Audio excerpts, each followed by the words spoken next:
नमस्कार. मी ॲडव्होकेट प्राध्यापक स्वप्नील वाकडे, एक अर्थशास्त्र विषयाचा प्राध्यापक आहे.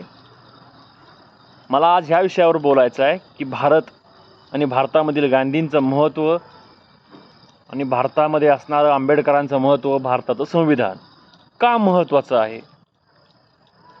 तत्पूर्वी आज का बोलावं असं वाटलं यावर सुरुवात करूया.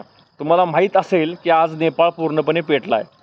नेपाळमध्ये आज पूर्णपणे हिंसाचार चालू आहे आणि नेपाळची तरुण मुलं रस्त्यावर उतरलेली आहेत आणि त्या लोकांनी विद्रोह करून नेपाळ पूर्णपणे आगीच्या लोटामध्ये ढकलून दिला आहे. याचं कारण काहीही असू द्या, परंतु सत्य परिस्थिती ही आहे की नेपाळच्या पंतप्रधानाला त्याचा पदाचा राजीनामा द्यावा लागला. तेथील अर्थमंत्र्याला लोकांनी रस्त्यावर चोप दिल्या, रस्त्यावर मारला आहे.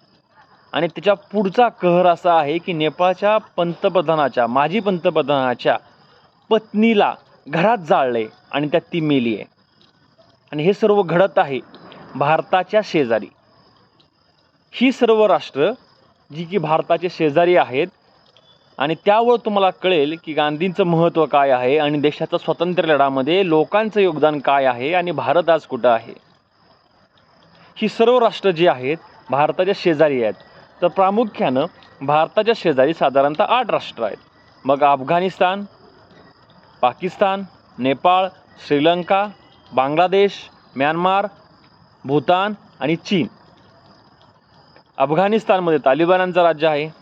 पाकिस्तानमध्ये सैन्याचं राज्य आहे. नेपाळमध्ये उठाव झाला आहे. नेपाळमध्ये राजेशाही आहे आणि नेपाळमध्ये उठाव झाला आहे आणि भूतानमध्ये राजेशाही आहे. बांगलादेशमधील पंतप्रधानाला सैन्यानं पळवून लावले. बांगलादेशच्या सैनिकांनं उठाव करून सत्ता स्थापन केली आहे. म्यानमारच्या पंतप्रधानाला तिथल्या सैन्यानं तुरुंगात टाकले. चीनमध्ये हुकुमशाही आहे. श्रीलंकेत पण उठाव होतोय. राहतो फक्त शेजारी भारत. ही सर्व राष्ट्र एकेकाळी इंग्रजांची गुलाम राष्ट्र होती. मग असा विचार करा, भारताच्या शेजारी एवढं सर्व घडत असताना भारतातच लोकशाही आजपर्यंत का टिकून राहिली आहे. काहीतरी कारण असेल. जर भारतासोबत स्वतंत्र झालेली राष्ट्र जर हुकुमशाहीत गेली असतील आणि आज भारत हुकुमशाहीवर उंबरठ्याकडे आपणही चाललो अशी आपण चर्चा करत असू, तर भारतामध्ये आजपर्यंत ही एवढे वर्ष लोकशाही का टिकून राहिली.